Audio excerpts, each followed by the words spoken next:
Hello बच्चों, let's read this question. The question is given below are two statements.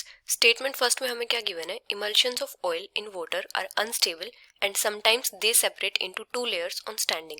और statement second में हमें क्या given है? For stabilization of an emulsion, excess of electrolyte is added. In the light of the above statements, choose the most appropriate answer from the option given below. और options यहाँ पे क्या given है? Both statement first and statement second are correct.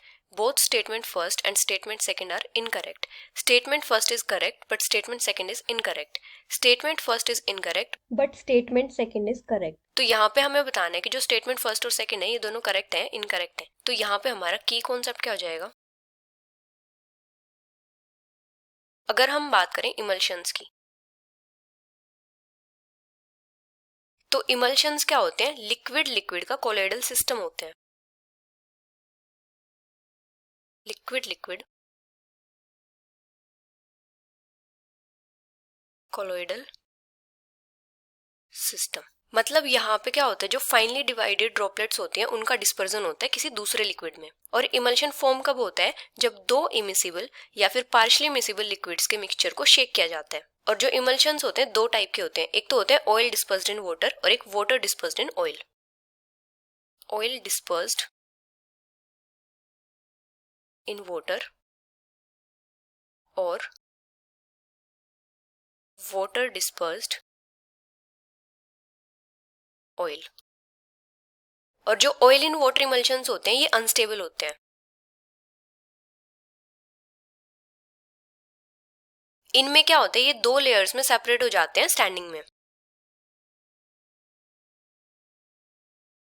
Separate into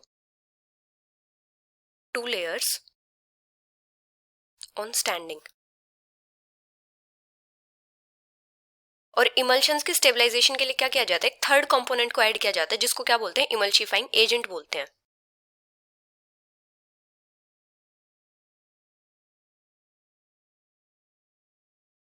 for stabilisation of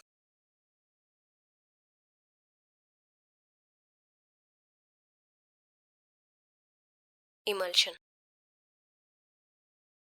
अभी यहाँ पे statement first क्या given है? Emulsions of oil in water are unstable and sometimes they separate into two layers on standing.